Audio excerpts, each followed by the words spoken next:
કોવેક્સિનના ભાવ પણ ઘટ્યા છે। ભારત બાયોટેકે કોવેક્સિનના ભાવ ઘટાડ્યા છે। કોવેક્સિન રાજ્યોને 400 રૂપિયામાં મળશે। અગાઉ કોવેક્સિનનો પ્રતિ ડોઝના 600 રૂપિયા ભાવ હતો। કોવિશિલ્ડ હવે 300 રૂપિયામાં રાજ્યોને મળશે। રાજ્ય સરકાર 2 કરોડ કોવિશિલ્ડ અને 50 લાખ કોવેક્સિનના ડોઝનો ઓર્ડર આપી ચૂકી છે, જે આવતાની સાથે જ 18 થી 44 વર્ષના વયના લોકોને વેક્સિનેશન શરૂ કરાશે। તો ગુજરાત સરકાર રસીકરણ અભિયાનને વધુ વેગવંતુ બનાવશે। ગુજરાત સરકારે રસીના 2.5 કરોડ ડોઝનો ઓર્ડર આપ્યો છે। 1 મે રસીકરણ અભિયાન શરૂ થવાનું છે। જો કે રસીનો જથ્થો મળ્યો નથી, જેના કારણે રસીકરણ અભિયાન મોડું શરૂ થવાની શક્યતા છે। મુખ્યમંત્રીએ ગુજરાતની જનતાને સંબોધતા કહ્યું કે 18 વર્ષથી મોટી ઉંમરના તમામ લોકો રસીકરણ માટે રજીસ્ટ્રેશનમાં જોડાઈ જાય। અત્યાર સુધી 1.20 કરોડ લોકોનું રસીકરણ થયું અને સરકાર પાસે હાલમાં પણ 7 લાખથી વધુ વેક્સિનના ડોઝ ઉપલબ્ધ છે। જો કે નવા ડોઝ આવતાની સાથે જ રસીકરણ અભિયાન શરૂ કરાશે।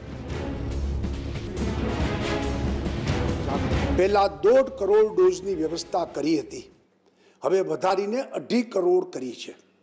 પૂનાની સિરમ ઇન્સ્ટિટ્યૂટને કોવિશિલ્ડની વેક્સિનના 2 કરોડ ડોઝ માટે તેમજ હૈદરાબાદની ભારત બાયોટેકની કોવેક્સિન રસીના 50 લાખ ડોઝ માટે રાજ્ય સરકારે ઓર્ડર આપી દીધા છે। 1 મેથી આવનારા 15 દિવસોમાં જ જ્યારે આપણી પાસે રસીનો જથ્થો ઉપલબ્ધ થશે, રસીનો જથ્થો ઉપલબ્ધ કરાવવા માટે સંપૂર્ણ મહેનત કરી રહ્યા છીએ અને મને શ્રદ્ધા છે કે ઝડપથી આપણા હાથમાં રસીનો જથ્થો પણ આવી જશે। રાજ્યમાં આગામી 5 દિવસ સુધી કમોસમી વરસાદની હવામાન વિભાગે આગાહી કરી છે। સૌરાષ્ટ્ર અને ઉત્તર ગુજરાતના કેટલાક વિસ્તારમાં વરસાદ પડી શકે છે, ત્યારે આગાહી દરમિયાન આજે પણ કેટલાક વિસ્તારોમાં વરસાદી માહોલ જોવા મળ્યો। કોરોનાના હાહાકાર વચ્ચે રાજ્યમાં કમોસમી વરસાદ કહેર વરસાવી રહ્યો છે। છેલ્લા 4 દિવસથી રાજ્યના કેટલાક વિસ્તારોમાં કરા સાથે વરસાદ પડી રહ્યો છે, ત્યારે ખેડૂતોને વ્યાપક નુકસાન થયું છે। એવામાં ખેડૂતો માટે વધુ એક માઠા સમાચાર। હવામાન વિભાગે રાજ્યમાં આગામી 5 દિવસ સુધી કેટલાક વિસ્તારોમાં ભારે પવન સાથે કમોસમી વરસાદની આગાહી કરી છે। હવામાન વિભાગે સૌરાષ્ટ્ર, કચ્છ અને ઉત્તર મધ્ય ગુજરાતમાં વરસાદની આગાહી કરી છે। સૌરાષ્ટ્રના જૂનાગઢ અને કચ્છમાં ભારે પવન સાથે સામાન્ય વરસાદની આગાહી છે, જ્યારે જામનગર, રાજકોટ, મોરબી, સુરેન્દ્રનગર, અમરેલીમાં પણ માવઠાનો વર્તારો છે। ઉત્તર ગુજરાતમાં બનાસકાંઠા, સાબરકાંઠા, અરવલ્લી, પાટણ અને મહેસાણામાં વરસાદની આગાહી કરી છે। મધ્ય ગુજરાતની વાત કરીએ તો અમદાવાદ, ગાંધીનગર, ખેડા, આણંદ, વડોદરા અને ભરૂચમાં પણ હળવોથી ભારે વરસાદ પડી શકે છે। એક તરફ હવામાન વિભાગે વરસાદની આગાહી કરી છે, ત્યારે સવારથી જ અમદાવાદ શહેરના વાતાવરણમાં પલટો જોવા મળી રહ્યો છે। તો કેટલાક વિસ્તારોમાં આજે પણ કમોસમી વરસાદે કહેર મચાવ્યો। રાજકોટ, અમરેલી, અંબાજીમાં ગાજવીજ સાથે વરસાદ પડતા ભર ઉનાળે ચોમાસા જેવો માહોલ જોવા મળ્યો। અમરેલીના વડિયાના ગામમાં કરા સાથે વરસાદ તૂટી પડ્યો। અરજણ, સુખ, રામપુરામાં ગાજવીજ અને ભારે પવન સાથે વરસાદ પડતા ખેતરોમાં પાણી ફરી વળ્યા। ખેડૂતોને ખેતરમાં તૈયાર પાકોને નુકસાન થવાની ભીતિ છે। તો રાજકોટમાં સતત ચોથા દિવસે વાતાવરણમાં પલટો જોવા મળ્યો। વાદળછાયા વાતાવરણ વચ્ચે કેટલાક વિસ્તારોમાં વરસાદી ઝાપટા પડ્યા। આ તરફ અંબાજીમાં ગાજવીજ સાથે વરસાદ પડતા રસ્તા પર પાણી ફરી વળ્યા। અંબાજીમાં 2 દિવસથી માવઠું થઈ રહ્યું છે, જેથી ખેડૂતોની ચિંતા વધી છે। તો બીજી તરફ ભારે બફારા વચ્ચે વરસાદ પડતા વાતાવરણમાં ઠંડક પ્રસરી છે। Bureau report, news 18 Gujarati. આ તરફ અમરેલીના ધારી પંથકમાં કરા સાથે વરસાદ પડ્યો। સુખપુર, કાંગસા, ગોવિંદપુર, દલખાણિયા સહિતના ગામોમાં વરસાદ થયો। કેસર કેરીના પાકને વ્યાપક નુકસાન થયું છે। ખેડૂતો કેસર કેરીના પાકને લઈને સતત ચિંતિત છે।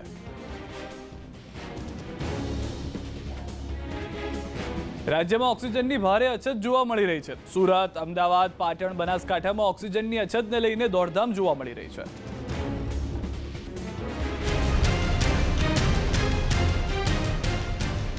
પ્રાણવાયુ માટે પોકાર, ઓક્સિજનની અછત વચ્ચે રૂંધાઈ રહ્યા છે શ્વાસ। રાજ્યમાં ઓક્સિજનની અછત સર્જાતા સ્થિતિ ગંભીર બની રહી છે। સમયસર ઓક્સિજન ન મળતા કોરોના દર્દીઓના શ્વાસ રૂંધાઈ રહ્યા છે। એમાં પણ કેટલાક દિવસથી સુરતમાં ઓક્સિજનની કમી વર્તાતા દર્દી અને તેમના પરિવારજનોની સ્થિતિ દયનીય બની ગઈ છે। સુરતમાં ઓક્સિજનની અછત સર્જાતા નવી સિવિલમાં દર્દીઓને દાખલ નથી કરાઈ રહ્યા। સિવિલ ખાતે પણ ઓક્સિજનનો જથ્થો ઓછો આવી રહ્યો છે। 60 ટનની જરૂરિયાત સામે માત્ર 45 ટન જથ્થો જ મળી રહ્યો છે, ત્યારે સપ્લાય ઘટતા સિવિલે નવા દર્દીઓ લેવાના બંધ કરી દીધા છે।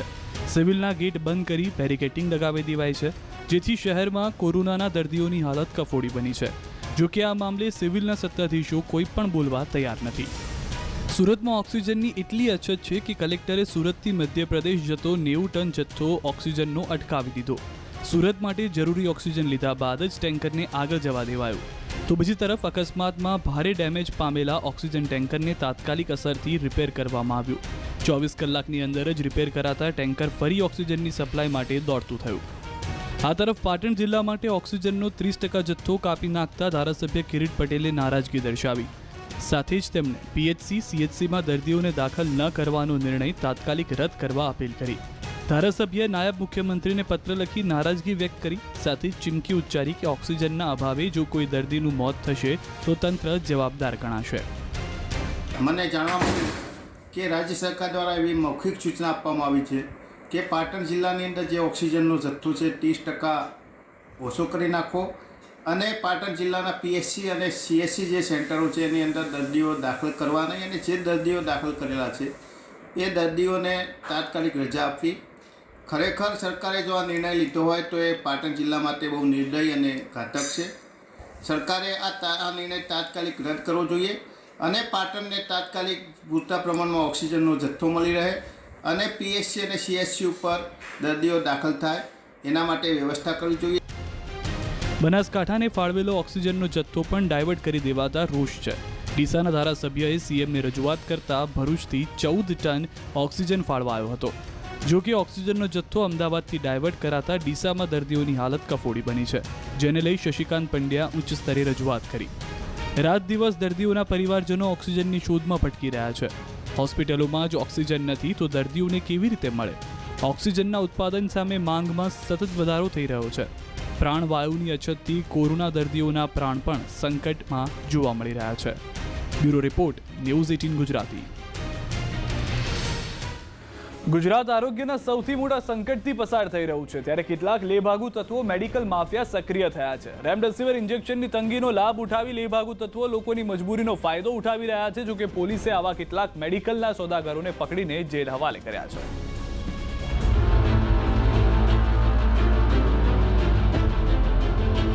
કોરોના કાળમાં મેડિકલ માફિયા બેફામ.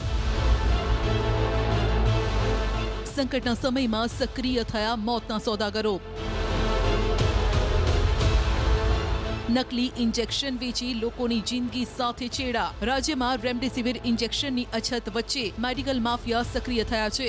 અમદાવાદમાં નકલી રેમડેસિવિરનું મોટું નેટવર્ક પણ ઝડપાયું છે. આરોપીઓ નકલી ઇન્જેક્શન બનાવીને લોકોને ઊંચી કિંમતે વેચતા હોવાનો પર્દાફાશ થયો. ક્રાઇમ બ્રાન્ચે ચાંદખેડા સાબરમતીમાં દરોડા પાડી 8 વ્યક્તિઓની ધરપકડ કરી છે અને ઇન્જેક્શનનો મોટો જથ્થો લાખો રૂપિયાની રોકડ જપ્ત કરી. આરોપીઓ પાસેથી 300 થી વધુ નકલી ઇન્જેક્શનનો જથ્થો મળી આવ્યો. ઇન્જેક્શનની કાળાબજારીનું આ નેટવર્ક અમદાવાદ અને વડોદરા સુધી ફેલાયેલું હોવાનો ખુલાસો થયો. મેક્સ કંપનીનું એક ઇન્જેક્શન છે. એ ઇન્જેક્શનને બજારથી ખરીદી એના ઉપરથી રેપર હટાવી અને આના ઉપર પોતાનું જે જુબિલેન્ટ કંપનીના અને હેટ્રો કંપનીના જે રેમડેસિવિરના રેપર્સ લગાવી અને એની પેકિંગ લગાવી આ લોકો એને વેચતા હતા. અમદાવાદના ખોડિયારનગર 4 રસ્તા પાસેથી પણ રેમડેસિવિરની કાળાબજારી કરતા 3 આરોપી ઝડપાયા. એસઓજીએ 24 ઇન્જેક્શન સાથે આરોપીઓની ધરપકડ કરી. કૌભાંડનો માસ્ટર માઇન્ડ મિલન સવસવિયા ચાંગોદર ઝાયડસ પ્લાન્ટ ઓપરેટર તરીકે નોકરી કરે છે, જે સીધા પ્લાન્ટમાંથી જ ઇન્જેક્શનની ઉઠાંતરી કરી દેવલ કસવાલાને 3000માં આપતો. દેવલ હાર્દિકને 5000માં ઇન્જેક્શન વેચતો. આરોપીઓની પૂછપરછ દરમિયાન એવું કીધું છે કે છેલ્લા એ લોકો લગભગ 15-20 દિવસથી આ કામગીરી કરી રહ્યા છે અને લગભગ 80 થી 100 જેટલા ઇન્જેક્શન આ રીતે લોકોએ વેચ્યા છે અને ગઈકાલે આ સમગ્ર જે કૌભાંડ છે એનું પકડાયું.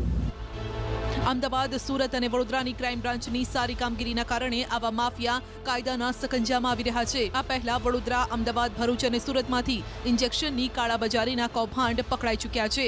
ત્યારે સવાલ એ થાય છે કે આટલા મોટા પાયે ઇન્જેક્શનની કાળાબજારી થઈ રહી છે, છતાં ગુજરાતનો ફૂડ એન્ડ ડ્રગ્સ વિભાગ ચૂપ કેમ છે? મોટાભાગના લોકો મેડિકલ ફિલ્ડ સાથે જોડાયેલા છે, ત્યારે આવા લોકો સામે કેમ કોઈ કાર્યવાહી નથી કરતું? વડોદરામાંથી નકલી રેમડેસિવિરની ફેક્ટરી ઝડપાઈ છે. 2 ભેજાબાજે નફો કમાઈ લેવા વડોદરાના ફાર્મ હાઉસમાં નકલી ઇન્જેક્શન બનાવવાનું શરૂ કર્યું. વડોદરા પાસે રાઘવપુરા ગામના ફાર્મ હાઉસમાં વિવેક મહેશ્વર અને નિતેશ જોશી નામના 2 ભેજાબાજોએ ડુપ્લિકેટ રેમડેસિવિર બનાવવાનું શરૂ કર્યું. વડોદરા ક્રાઇમ બ્રાન્ચે વડોદરાના વિવેક ઘનશ્યામભાઈ મહેશ્વર અને આણંદની નઈમબહેન હનીફભાઈ વોરાની ધરપકડ કરી અને નિતેશ જોશીને વોન્ટેડ જાહેર કર્યો. ન્યુમોનિયાની દવા પર રેમડેસિવિરનું સ્ટીકર લગાવી દેતા હતા. તેના સ્ટીકર કબજે કરવામાં આવ્યા. માત્ર 150 રૂપિયાની દવા 20,000માં વેચતા હતા. ગઈકાલે જે રેમડેસિવિર અમે પકડ્યા હતા એની અમે હાઇડ્રો કંપની, જુબિલન્ટ કંપની અને ડ્રગ ઇન્સ્પેક્ટર પાસેથી ચકાસણી કરાવી અને ચકાસણીમાં ખબર પડી કે આ નકલી રેમડેસિવિર છે અને આ ખરેખર એ લોકો વિવેક મહેશ્વરી અને નિતેશ જોશી આ 2 જણા એક નકલી રેમડેસિવિર બનાવવાનું કૌભાંડ આચર્યું છે અને રાઘવપુરા ગામ में फार्म हाउस में पैकेजिंग करता હતા અને નકલી રેમડેસિવિર બનાવીને લોકોની જિંદગી સાથે આ કોરોના મહામારીમાં ચેડા કરીને અને ખૂબ મોટો ગુનો આચર્યો છે. આમાંથી 700 જેટલા ઇન્જેક્શન નિતેશ જોશીએ અમદાવાદમાં વેચ્યું છે અને 317 જતીન પટેલને વેચ્યા છે આણંદ ખાતે અને 9 જેટલા ઇન્જેક્શન અમે કાલે કબજે કર્યા હતા. તો આશરે 460 ઇન્જેક્શન આણંદ અને વડોદરા ખાતે વેચાયા છે અને 700 અમદાવાદ ખાતે વેચાયા છે. તો આશરે 1160 જેટલા ઇન્જેક્શનો એ વેચી માર્યા છે. બાકી ઇન્જેક્શન અમે કબજે કર્યા છે. હાલ ઇન્ટરોગેશન ચાલુ છે.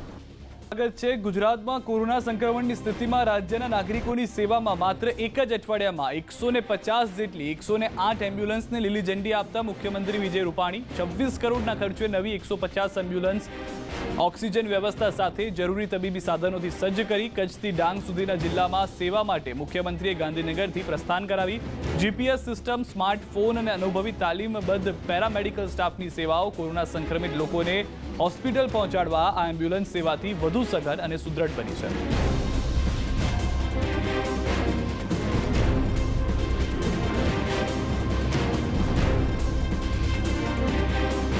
બનાસકાંઠાના ડીસામાં કોવિડ કેર સેન્ટરનો વિડીયો વાયરલ થયો છે. ડીસાની જીજી માળી શંકુલ કોવિડ કેર સેન્ટરનો વિડીયો તો વાયરલ થયો છે. કોવિડ સેન્ટરમાં દર્દીઓનો ઉત્સાહ વધારવા ડોક્ટરો દ્વારા ગરબા અને ડાન્સ કરાવાયો. દર્દીઓએ ઉત્સાહથી ગરબા રમી કોરોના ભૂલ્યા.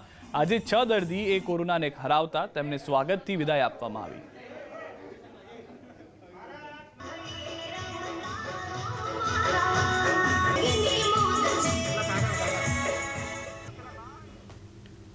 આ તરફ ગુજરાત આજે કોરોના મહામારી અને આરોગ્ય સેવાઓના કર્મીનો સામનો કરી રહ્યું છે. ચારે તરફથી કોરોનાના કારણે દહેશત ફેલાય છે ત્યારે કેટલીક એવા સેવા કાર્યો પણ થઈ રહ્યા છે કે જે લોકોમાં સકારાત્મકતા સાથે સેવાભાવ પણ જગાવી રહ્યા છે.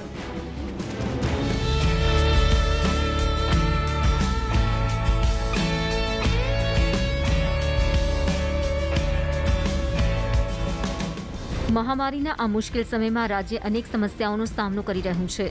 ત્યારે બનાસકાંઠાના ડીસામાં એક યુવા ગ્રુપે ઉમદા સેવા યજ્ઞ શરૂ કર્યો છે. ડીસાના આ યુવા ગ્રુપે કોરોના સંક્રમિત દર્દીઓ અને તેમના સંબંધીઓ માટે વિનામૂલ્યે ભોજન સેવા શરૂ કરી છે.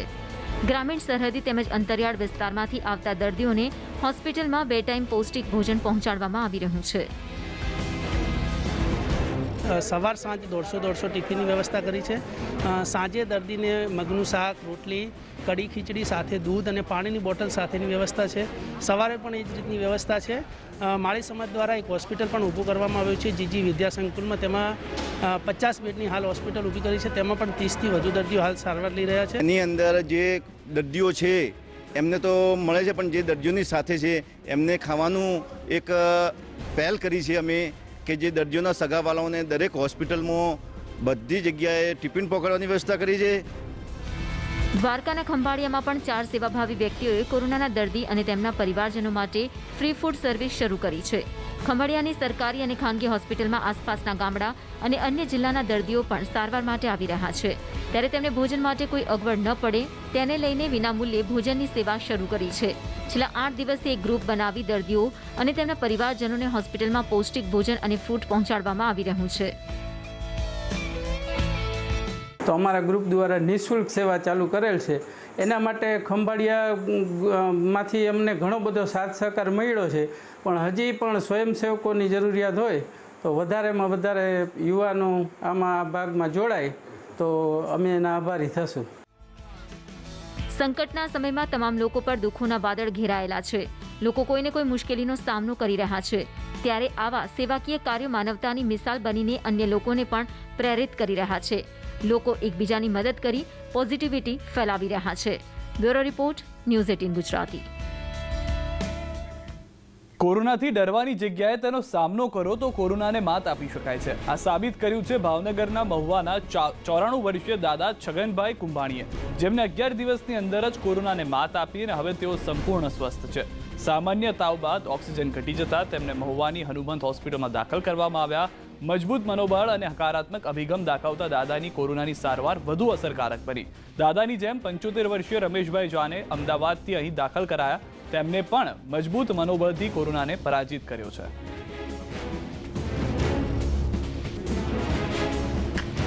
કોરોનાને હરાવી દીધો છે.